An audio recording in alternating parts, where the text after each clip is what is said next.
Bihamdi assalamualaikum warahmatullahi wabarakatuh. Alhamdulillah wa kafa wa salamun ala ibadihi alladhina istafa. Asyhadu an la ilaha illallah wahdahu la syarika lah wa asyhadu anna Muhammadan abduhu wa rasuluhu la nabiyya ba'dah. Allahumma shalli wa sallim wa barik ala sayyidina Muhammadin wa ala alihi wa sahbihi ajma'in. Allahumma aslih ummata Muhammadin sallallahu alaihi wasallam wa farij an ummati Muhammadin sallallahu alaihi wasallam warham ummata Muhammadin sallallahu alaihi wasallam wa anshur fadna hadatal watan fil alamin bihaqqi Muhammadin sallallahu alaihi wasallam. Qalu subhanaka la ilma lana illa ma 'allamtana innaka antal alimul hakim. Rabbi zidni ilma warzuqni fahma. Rabbi shrah li sadri wa yassir li amri wahlul 'uqdatam min lisani yafqahu qawli. Rabbi a'udzu bika min hamazati syayatin wa a'udzu bika rabbi an yahdurun. Shadaqallahul azim. Para jamaah kaum muslimin dan muslimat, jamaah kami Masjid At-Tawabin yang kami cintai dan kami hormati, hadir di sini Ketua DKM kita yaitu Bapak Gema Ardiadi, kemudian Bapak RT kita Bapak Didik Soekardi, kemudian ada sepuh kita di sini ada Haji Nalik, ada Bapak Ardi, ada Bapak Heri, kemudian ibu-ibu sekalian, ada Ibu Noval, ada Ibu Fakhrunisa dan ibu-ibu yang lain, serta para jamaah dimanapun Anda berada yang dapat mendengar dan menjangkau suara kami. Kami doakan semoga semua dalam keberkahan, panjang umur dan dalam lindungan Allah Subhanahu wa taala. Amin ya rabbal alamin. Gimana semuanya, sehat ya? Ya, alhamdulillah. Kita bahagia, benar-benar merasa bahagia karena masih diletakkan iman dan Islam di hati kita. Inilah puncak kebahagiaan yang akan diterima oleh siapapun yang diberikan oleh Allah iman dan Islam di hati. Dan inilah kekayaan Allah yang sesungguhnya akan abadi selama-lamanya. Tidak semua orang mendapatkan kebahagiaan iman dan Islam oleh karena tidak adanya kesungguhan untuk menikmati, mempelajari dan mengejarnya. Hanya orang yang sungguh-sungguhlah yang akan merasakan nikmatnya bahagia iman dan Islam. Oleh karena itu hendaknya kebahagiaan iman dan Islam ini kita syukuri, kita pertahankan, kita perjuangkan, dan kita wariskan kepada anak keturunan dan cucu-cucu kita. Karena seluruh para nabi menyampaikan hal ini dan mewariskan kepada anak keturunan dan umatnya. Mereka menyebarkan nilai-nilai yang mulia, nilai-nilai iman dan Islam ini kepada seluruh bangsa, seluruh manusia, sehingga tersebarlah ke Nusantara. Ini adalah karena jasa besar Nabi kita yang mulia, yaitu Nabi besar Muhammad sallallahu alaihi wasallam, menyebarkan ajaran iman dan Islam. Ya. Insyaallah kita hidup dengan iman dan Islam, kita pun akan mati dengan iman dan Islam. Kita akan menikmati indahnya di dalam kubur karena adanya nikmat iman dan Islam. Juga kita menikmati bahagianya, indahnya bertemu dengan Allah dan Rasul di akhirat nanti karena adanya nikmat iman dan Islam. Insyaallah kita semua istiqamah memperjuangkan iman dan Islam ini sehingga kebahagiaan itu akan kita rasakan selama-lamanya. Amin ya rabbal alamin. Nah, kali ini kita lanjutkan yaitu tematik Al-Quran masih seputar sifat Allah dalam Asmaul Husna. Yang ke-70 yaitu Al-Muqtadir. Apa jamaah? Al-Muqtadir. Kalau minggu lalu kita membahas tentang Al-Qadir. Ini sekarang adalah Al-Muqtadir.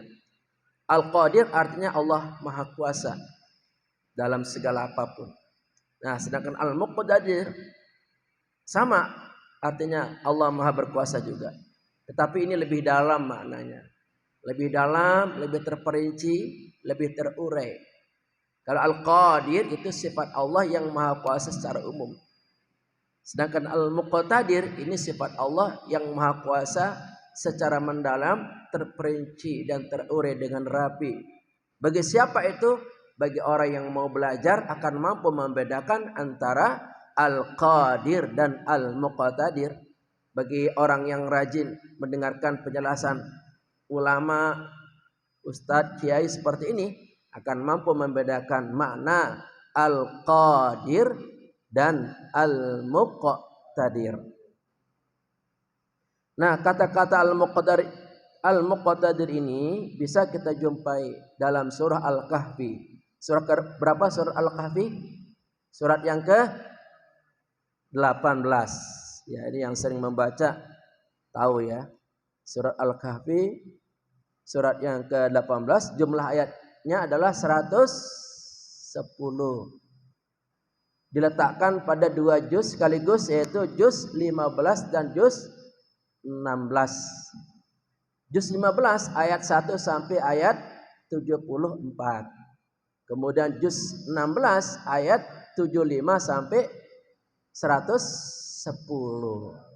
Nah, dikatakan Al-Kahfi karena ada kata Al-Kahfi dimulai dari ayat ke-9, 10 dan menjelaskan tentang 7 pemuda yang tidur selama 309 tahun di gua karena menghindari kejaran raja diktator, raja penyembah berhala yang ada di wilayah ya Dicyanus ya, Raja Dicyanus.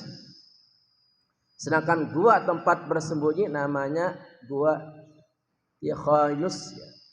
Tykhanus ya. Nah, raja zalim ini kalau tidak diikuti perintahnya, mereka akan mengeksekusi, menghukum seberat-beratnya, bahkan membunuhnya. Nah, ketujuh pemuda yang beriman ini menghindari dari kejaran pasukan Raja Dicyanus, lalu mendapatkan sebuah gua dalam sebuah gunung ya. Kemudian di sana dia tertidur ya. Katanya diikuti oleh seekor anjing. Selama 309 tahun tertidur di sana. Kemudian setelah bangun ternyata sudah banyak perubahan. Uang yang ada di saku itu untuk dipakai belanja ternyata tidak berlaku. Karena memang sudah saking lamanya. Ya, demikianlah kuasa Allah ya diberikan kepada kita. Nah, ini termasuk bagian dari sifat Al-Muqtadir. Dengan kuasa Allah 309 tahun tidur di gua ya, tidak mati-mati. Itulah kuasa Allah Subhanahu wa taala. Memang kalau kita lagi tidur itu memang pencernaan lagi istirahat, enggak bekerja. Paling yang ada kan jantung, dan nafas. Kita nih contoh aja nih, umpama kita malam belum makan, umpama ya, tapi ngantuk banget, mau ngambil makan aja makanan udah nggak kuat, akhirnya kita tertidur, bangun-bangun pagi, nggak berasa itu, padahal sebelum tidur kita belum makan, betul jamaah? Kemudian kita bangun pagi, nah ini menunjukkan ketika kita tidur memang organ tubuh yang dinamakan pencernaan itu lagi istirahat. Ya, Allah istirahatkan karena ingin memberikan tenaga baru supaya pulih tenaganya ketika istirahat. Mari kita lihat surat Al-Kahfi dan satu lagi keutamaan surat Al-Kahfi ini Kalau kita rajin membaca surat Al-Kahfi ayat 1 sampai 10, maka kita akan diselamatkan dari fitnah Dajjal. Ya. Kalau setiap hari Jumat kita baca surat Al-Kahfi, maka Allah akan memberikan cahaya antara kita dan Ka'bah. Jadi cahaya kita tembus sampai Ka'bah. Itu cahaya spiritual ya, cahaya keimanan ya, yang Allah berikan kepada kita. Ya, kalau kita rajin membaca surat Al-Kahfi, kata Rasul, Allah akan memberikan cahaya antara diri kita dan Ka'bah sampai ke Ka'bah. Itulah di antara keutamaan dan keistimewaan membaca surat Al-Kahfi. Kemudian kalau kita membaca pada malam hari, Allah akan mengampuni dosa kita antara Jumat ini sampai Jumat berikutnya. Ya, mungkin kita nggak semua yang mengamalkan surat Al-Kahfi ya. Biasanya surat Yasin. Yasin juga bagus juga ya. Ya nggak apa-apa, kita programkan mudah-mudahan kita bisa istiqomah ya. Setiap hari Jumat kita membaca surat Al-Kahfi. Ya memang membutuhkan suatu niat dan keseriusan untuk membaca surat Al-Kahfi. Minimal 10 ayat itu ya, untuk melindungi dan membentengi diri dari fitnah Dajjal yang akan merusak tatanan kehidupan satu saat nanti. Di Dajjal itu akan keluar untuk mengacak-acak ajaran Islam. Ya, berbohong dan mengaku diri sebagai Tuhan. Ya. Manusia sehebat apapun ketika bertemu Dajjal pasti akan takluk. Ya. Mau ilmunya setinggi apapun, sehebat apapun, kalau bertemu dengan Dajjal pasti terhipnotis dengan kehebatan, kesaktian Dajjal. Tidak ada yang bisa mengalahkan kesaktian Dajjal. Sampai dikatakan ketika dia menunjuk ke langit, air hujan turun. Ketika dia menunjuk ke bumi, kemudian rumput-rumput yang tadinya kering itu subur, tumbuh. Kemudian ketika menunjuk ke kubur, orang-orang yang ada dalam kubur tersebut bangkit. Itu adalah sihir ya, sulap ya yang ditunjukkan. Bahkan dikatakan bahwa Dajjal itu membawa dua ya. Tangan yang satu membawa air, tangan yang satu membawa api. Orang yang memilih air sesungguhnya itu adalah dia memilih api. Orang yang memilih api sesungguhnya itu adalah air. Nah, itulah kesaktian Dajjal. Jangan sampai kita bertemu dengan Dajjal. Karena sehebat apapun, ketika kita menatap Dajjal, kita akan tersihir dan terhipnotis. Yang mampu mengalahkan Dajjal adalah Nabi Isa alaihi salam. Mudah-mudahan kita tidak bertemu dengan Dajjal. Tapi kan nggak tahu nanti anak cucu kita akan bertemu dengan Dajjal. Semua makhluk takluk, jin, setan, iblis, ya, para penganut ilmu hitam akan takluk mengikuti Dajjal. Ya. Nah, Allah memberikan kita senjata. Kalau mau kita terlindungi dari Dajjal, kita berusaha kalau bisa setiap hari mengamalkan surah Al-Kahfi ayat 1 sampai ayat 10. Insyaallah kita terselamatkan dari fitnah Dajjal. Amin ya rabbal alamin. A'udzu billahi minasy syaithanir rajim. Bismillahirrahmanirrahim. Wadrib lahum mathalal hayatid dunya kama'in anzalnahu minas sama' fakhtalata bihi nabatul ardi فأصبح هشيما تذروه الريح فأصبح هشيما تذروه الرياح wa kana Allahu ala kulli syai'in muqtadira. Nah, kita jumpai pada kata muqtadira. Ini surat Al-Kahfi ayat 45. Wa kana Allahu ala kulli syai'in muqtadira.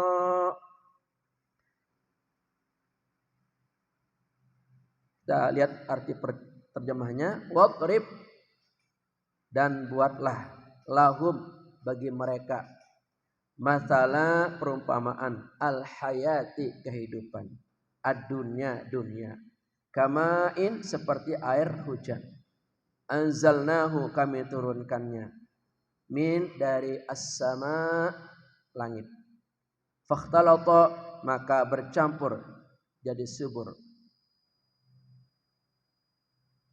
bihi, dengannya, nabatu, tumbuh-tumbuhan, al-ardi, di muka bumi, fa asbaha, maka lalu ia menjadi hasyiman, kering, tadruhu, menerbangkannya, ar-riyah, angin, wa kana, dan adalah Allah ala, atas kulli, segala, syai'in, sesuatu, muqtadira, berkuasa. Nah, dalam ayat ini diberikan informasi penting kepada kita. Perumpamaan kehidupan di dunia. Katanya dalam ayat ini seperti air hujan yang turun dari langit. Kemudian air hujan itu menyuburkan tanaman, ya, menyuburkan tumbuh-tumbuhan atau tanam-tanaman. Ya, kita bisa lihat kalau lagi musim hujan ini ya, tanam-tanaman, tumbuh-tumbuhan, rumput itu tumbuh dengan subur. Tapi begitu air hujan sudah tiada, terjadi musim kering, maka tumbuh-tumbuhan itu akan mati, layu dan mati. Ya, kita melihat rumput-rumput yang ada di sawah itu mati karena tidak ada air, tersengat oleh panas matahari yang luar biasa. Nah, itulah contoh kehidupan manusia. Sekarang kita lagi sehat ini ya, lagi kuat badan kita menjalani kehidupan.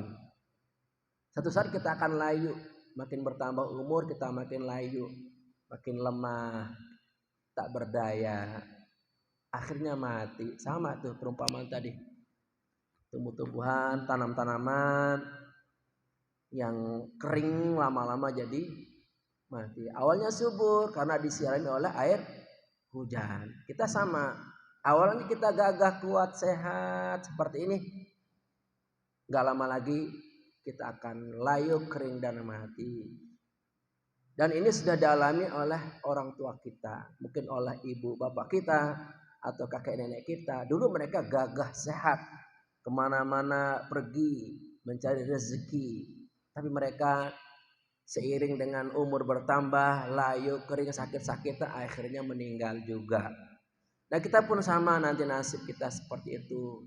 Ya, kalau kita panjang umur nanti pasti akan layu ini, tenaga kita berkurang, penglihatannya berkurang, tulang-tulangnya sudah rapuh, ya kan, daya ingatnya sudah hilang, ya sudah pikun dan lain sebagainya, akhirnya kita pun akan mati juga. Itu perumpamaan agar kita berpikir, ya kan, agar kita berpikir nasib kita sama dengan tanaman itu.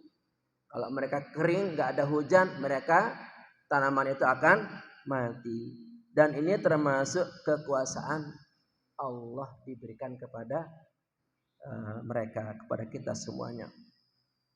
La ilaha illallah, la ilaha illallah, la ilaha illallah Rasulullah. Al-Muqtadir Maha Kuasa menentukan segala-galanya, menciptakan sangat sempurna, tidak cacat sedikit pun juga. La ilaha illallah, la ilaha illallah, la ilaha illallah Muhammadur Rasulullah. Inilah makna al-muqtadir. Maha berkuasa menentukan segala sesuatunya. Jadi Allah itu berkuasa dan menentukan kejadiannya. Terdiri dari unsur, ya, perangkat-perangkat partikel-partikel demikian rapi dan detail. Ya, ciptaan Allah di atas muka bumi ini dan di alam semesta ini. Tidak ada cacat sedikit pun. Semuanya tercipta dengan sempurna, dengan segala kelebihan dan keutamaannya. Contoh, umpama ada yang terlahir cacat kata kita, umpamanya pincang atau buta, ya, atau mungkin memori otaknya mengalami kelainan kata kita. Tapi sesungguhnya kalau kita dalami, penglihatan kita mungkin cacat, tetapi sisi lain ada kelebihan Allah di situ diberikan kepada orang cacat itu. Inilah bentuk kekuasaan, kesempurnaan Allah untuk menjadi pelajaran bagi kita nih, yang menurut kita, kata kita ini terlahir sempurna, semuanya ada. Banyak orang cacat itu berprestasi mengalahkan orang yang sempurna seperti kita, ya kan? Ada orang cacat hafal Al-Quran, betul jemaah?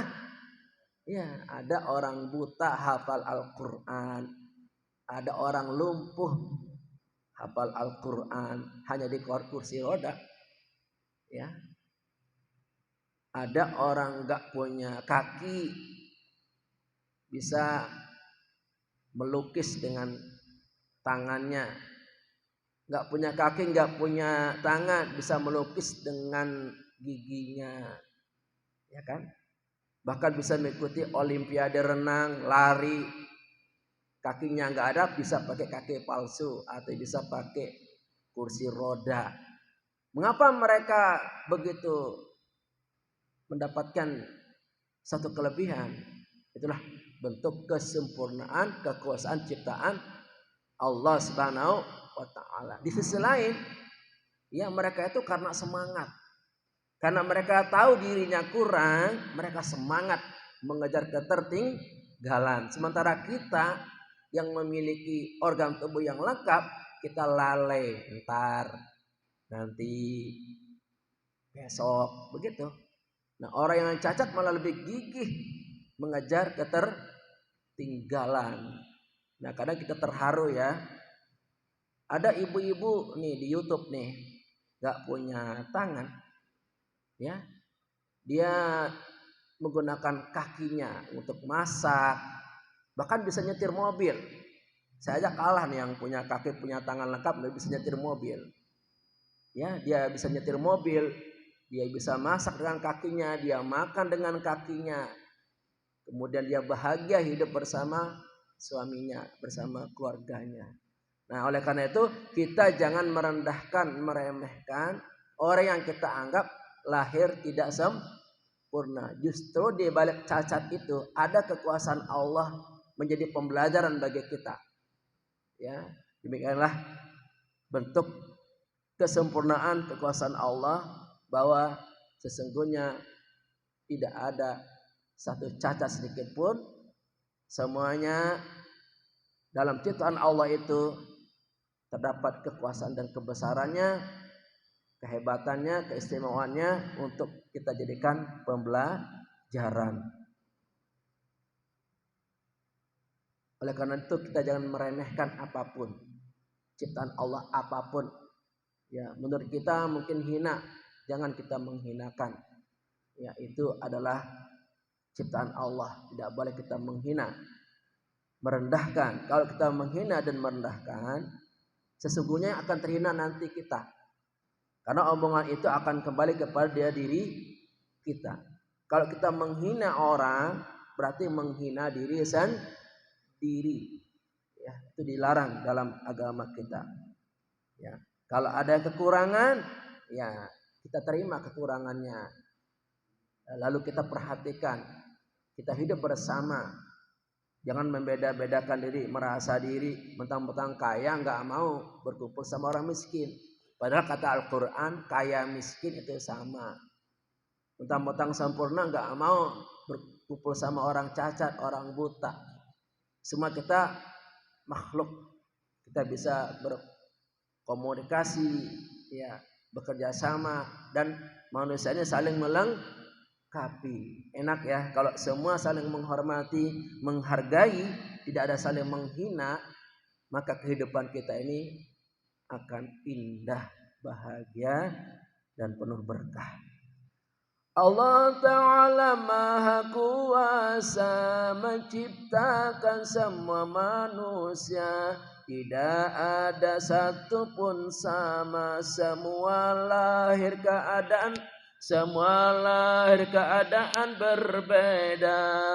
La ilaha illallah, la ilaha illallah, la ilaha illallah, Muhammadur Rasulullah. Berapa jumlah manusia di dunia sekarang ini? Perkiraannya berapa? 7,6 miliar kira-kira.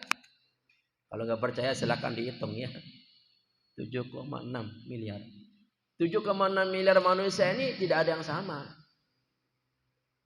Sebab bahaya kalau mukanya sama, umpama kita nggak tahu ini suaminya saya apa Pak RT, ya enggak? Ini suaminya Pak Gemak apa Pak Haji. Istrinya bingung, suaminya juga bingung. Makanya nggak ada yang sama ini muka manusia. Berbeda semuanya. Sifatnya berbeda, fisiknya berbeda, keinginannya berbeda. Dalam satu keturunan, umpamanya bersaudara 10 orang, itu nggak ada yang beda itu. Nggak ada yang sama, benar, nggak ada yang sama, pasti berbeda semuanya. Untuk mengenali setiap individu manusia. Sebab kalau sama nanti kita bingung, kita nggak tahu ini siapa. Nah, karena dia berbeda, ini menjadi ciri khas, ya, menjadi ciri khas dari setiap manusia. Termasuk sidik jari kita nih. Sidik jari kita ini nggak ada yang sama loh. Padahal sama-sama jari, ibu jari nih. Tapi setelah diperiksa beda sidik jari kita. Termasuk ucapan kita nih nggak ada yang sama, berbeda semuanya. Sebab kalau sama nanti kita bingung. Ini siapa ya? Pas nerima telepon umpama kan, suaranya sama. Ini istri saya apa suami saya? Nah, ini suatu keajaiban yang Allah berikan kepada kita. Suaranya berbeda antara satu dengan yang lainnya. Dan laki-laki suaranya beda dengan perempuan. Untuk mengetahui jenisnya, oh ini jenis suara perempuan, ini jenis suara laki-laki. Tetapi setelah kita telusuri lagi, walaupun itu perempuan memiliki jenis suara yang apa sih suara perempuan itu? Ya, cempreng apa? Ya suaranya ya nggak ngebas ya, bening suaranya, halus, lembut. Tapi setelah kita teliti lebih dalam, suara perempuan itu berbeda antara satu dengan yang lainnya. Andai kata nih dikumpulkan 1000 perempuan di depan kita, 1000 perempuan di depan kita, sama-sama perempuan, kita pasti tahu nih suara istri kita, gak mungkin ketukar. Betul jamaah? Iya, umpamanya 1000 orang di depan dikumpulkan nih, kita pasti mengenal mana suara istri kita. Itulah bentuk kekuasaan Allah, bahwa manusia ini tercipta walaupun jenisnya sama manusia tapi berbeda-beda. Sifatnya, kelebihannya, watak kepribadiannya, kebiasaannya, dan lain sebagainya itu berbeda. Ini adalah salah satu kekuasaan Allah Subhanahu wa ta'ala. Allah Ta'ala Maha Kuasa menciptakan hewan di dunia bermiliar-miliaran jumlahnya dengan berbagai ragam jenisnya. La ilaha illallah, la ilaha illallah, la ilaha illallah Muhammadur Rasulullah. Demikian juga hewan. Hewan itu bermiliar-miliar. Juga dengan segala macam jenisnya, segala macam ragamnya. Mulai dari yang kecil sampai yang besar. Ya. Semua memiliki warna yang berbeda, ya. Ciri khas yang berbeda. Jenisnya pun berbeda-beda, beragam-ragam itu. Hewan air aja berapa? Hewan laut saja berapa? Ya, semuanya menunjukkan kekuasaan Allah dan gak habis-habis itu diteliti. Orang yang meneliti satu hewan, dia akan menjadi orang yang berilmu, ilmuwan dalam bidang hewan tersebut. Ya. Orang yang meneliti jenis hewan laut, dia akan ahli di bidang hewan laut. Demikian juga hewan yang ada di darat ini. Ya. Kucing yang kita lihat, walaupun jenis kucingnya sama, tapi berbeda-beda tuh kucing. Pak RT itu paling tahu tuh, ya macam kucing, jenis kucing, karena dia tuh sehari-hari sama kucing. Pak RT itu nggak pernah marah kalau melihat kucing. Kalau saya tuh suka marah. Nah, Pak RT itu sampai habis itu jok motornya digerogoti, dicakar sama kucing. Tapi Pak RT itu sabar ya. Kalau saya kadang suka nggak sabar ya. Kan sebenarnya kucing itu kita kasih jatahnya, tapi kadang namanya kucing kan hewan nggak ngerti. Dia suka ngambil jatah kita. Pasti kita akan siapkan itu. Dia ngambil di tempat ketaruh makanan, kesal juga itu ya. Kalau Pak RT mungkin nggak kesal ya, udah ahlinya. Nah, dari kucing saja kita bisa melihat betapa kuasanya Allah menciptakan hewan yang namanya kucing. Ya, belum lagi sapi, belum lagi kambing. Waduh, nggak habis deh, nggak habis. Betapa kuasanya Allah menciptakan yang namanya hewan ini dengan segala macam jenisnya. Ya, dimanapun ada itu yang namanya hewan. Allah Ta'ala Maha Kuasa menciptakan pohon di dunia. Ada pisang, duren dan mangga, apel, jeruk, salak, pepaya. La ilaha illallah, la ilaha illallah, la ilaha illallah Muhammadur Rasulullah. Termasuk pohon di sekitar kita, gak habis-habis nih pohon, gak bisa kita hitung ini. Segala macam pohon ada, buah-buahan ada. Paling yang kita tahu yang sering kita makan, pisang, apalagi yang enak-enak ini, duren, ya, mangga, apel, jeruk, salak dan pepaya. Ini yang kita tahu aja, belum yang lain-lain. Ya, demikianlah betapa kuasa Allah menciptakan pohon. Ya. Oleh karena itu, mari kita menjaga ini pohon-pohon yang ada, karena mereka juga bagian ciptaan Allah. Pohon-pohon tumbuh-tumbuhan ini untuk kita sirkulasi udara, untuk pembersihan udara. Bahkan Nabi mengancam ya, naudzubillah ya, orang yang menebang pohon tanpa ada alasan jelas, maka kalau akan disungkurkan ke neraka. Ini berat ya hukumannya ya. Kemarin saya halal bihalal ke jantung ibu kota di Jakarta Pusat itu. Di Jakarta Pusat, di Hotel Sopyan di Cikini itu. Ya. Walaupun di tengah-tengah kota yang padat, tapi di pinggir jalan tuh masih banyak pohonnya. Jadi ada suatu kesegaran di situ ya. Kita melintasi pohon-pohon itu. Ya, oleh karena itu para jamaah kalau kita punya pohon, kalau bisa nih kita rawat, kita jaga. Karena pohon itu tercipta untuk kita. Ya, untuk kebersihan udara, untuk kesegaran pemandangan dan untuk mencerahkan pandangan mata kita. Kita kalau mau mata kita cerah, segar, sering-sering melihat yang hijau-hijau. Ya, pohon-pohon, ya, tanaman-tanaman. Alhamdulillah di sini Pak RT punya program penghijauan nih, di mana-mana kita melihat pohon. Alhamdulillah kita rawat, kita jaga nih pohon ini, ya. Jangan sampai kita tebang kalau memang tidak ada alasan yang tanpa alasan yang jelas. Kita rawat, kita jaga agar kita sehat lingkungan kita, ya, segar udara di sini. Karena pohon-pohon ini adalah salah satu fasilitas penunjang untuk kebaikan kehidupan manusia. Nah, coba lihat pohon-pohon.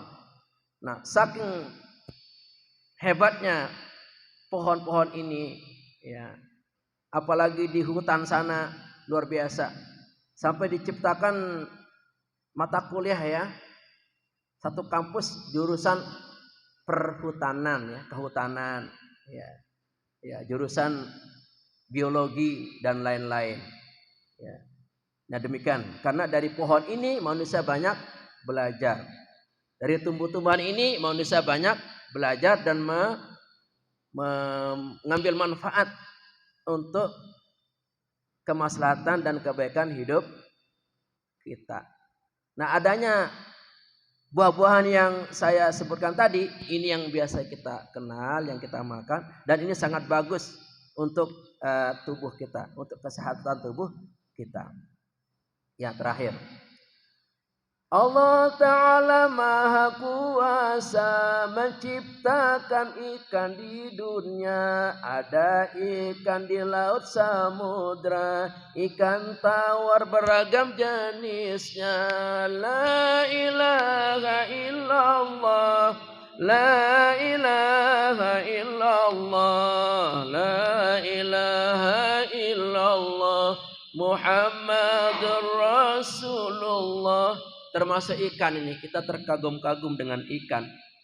Dan orang yang bisa memanfaatkan kelebihan ikan itu, mereka akan menjadikan bisnis. Itu ikan-ikan hias itu mahal ya. Dengan di blow up, disebarluaskan di media, ya, ikan itu bisa mahal harganya. Dulu ada namanya ikan lohan, itu harganya berjuta-juta ya. Karena orang bisa memanfaatkan kelebihan ikan. Ya, ada ikan cupang ya.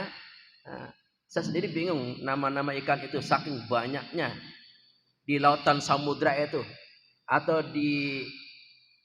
ada yang ada di kolam, di sungai, berbagai macam ikan kita nggak ngerti. Paling ikan-ikan yang biasa kita makan, kita nikmati. Apa Pak Gema? Ikan mujair ya enggak? Apalagi ikan betik, terus ikan lele, apalagi sebut nama-nama ciptaan Allah nih. Ikan mas, paling itu yang kita ketahui. Selebihnya ribuan, jutaan, bahkan miliaran jenis ikan yang ada di dunia ini. Nah, saking penting yang namanya ikan, juga ada jurusan perkuliahan, jurusan perikanan, ya kan? Dan orang yang menekuni di bidang perikanan ini akan menjadi sumber rezeki dan akan menjadi ahli dalam perikanan. Dia akan mengoleksi jenis-jenis ikan, kemudian diberikan satu tempat yang bagus, dipromosikan umpamanya, ditaruh di media, lalu bisa dijual dan menjadi komoditi ekonomi. Bahkan bisa diekspor, itu ikan-ikan cupang itu bisa diekspor. Inilah bentuk kekuasaan Allah. Ternyata makhluk-makhluk yang ada di dunia ini termasuk ikan, kalau kita bisa menjadikan sebagai sumber rezeki bagi orang yang mau berpikir ya, maka kita akan mendapatkan rezeki-rezeki dari ikan tersebut. Itulah bentuk kekuasaan Allah al-muqtadir, ya, yang ditampakkan, ditunjukkan di atas muka bumi ini. Nah, di sisi lain dengan kita banyak berpikir tentang kekuasaan Allah, ya, ikan, tumbuh-tumbuhan, langit, bumi dan lain-lain, ini akan membuka cakrawala berpikir kita. Makin banyak ilmu masuk ke otak kita, kita akan menjadi manusia yang cerdas, ya, berakal dan dewasa. Nah, mengapa orang maaf gampang marah, ya kan? Gampang marah, bahkan gampang tersinggung karena kurangnya ilmu di otaknya, pemahaman tentang kekuasaan ciptaan Allah. Makanya orang makin rajin belajar, makin tinggi tingkat pendidikannya, itu kedewasannya makin tinggi, kemudian bisa mengendalikan emosi dan bisa luas cara pandangnya dan bijaksana. Nah, mengapa? Karena mereka berpikir tentang ciptaan kekuasaan Allah di alam semesta yang luas ini. Nah, kita pun sama nih para jamaah, kalau kita nggak rajin menuntut ilmu, kita cenderung jadi manusia yang sempit wawasannya, sempit hatinya, sehingga yang akan muncul apa? Emosi. Karena kurangnya ilmu dalam diri kita. Tapi kalau kita rajin belajar, rajin ngaji, ini akan membuka, ya, kebesaran kelapangan hati kita, meluaskan cara pandang kita, sehingga kita bisa menghadapi masalah apapun dengan tenang, ya kan? Dengan sabar, dengan ikhlas, dengan tawakal, karena banyaknya ilmu yang kita pelajari di atas muka bumi ini. Nah, oleh karena itu kewajiban menuntut ilmu ini sangat diutamakan, diwajibkan sampai kita meninggal dunia. Insya Allah kita bertekad di tempat ini, mudah-mudahan istiqomah, kita menuntut ilmu Allah di masjid ini sampai kita meninggal dunia. Apakah Pak RT duluan meninggal atau saya duluan? Atau Pak Gema duluan atau saya belakangan? Demikian sebaliknya. Jadi insya Allah tekad kita di tempat ini mudah istiqomah dan sabar menghadapi ujian dan tantangan. Kita belajar menuntut ilmu di sini sampai kita menutup mata. Insya Allah. Rabbana atina fid dunya hasanah wa fil akhirati hasanah wa qina adzaban nar. Rabbana fid dunya hasanah wa fil akhirati hasanah wa qina adzaban nar. Rabbana atina fid dunya hasanah wa fil akhirati hasanah wa qina adzaban nar. Subhanakallahumma bihamdika asyhadu an la ilaha illa anta astaghfiruka wa atubu ilaik. Mari kita bersyukur dengan mengucapkan walhamdulillahi rabbil alamin. Wallahul muwaffiq wal hadi ila sabilir rasyad. Wassalamualaikum warahmatullahi wabarakatuh.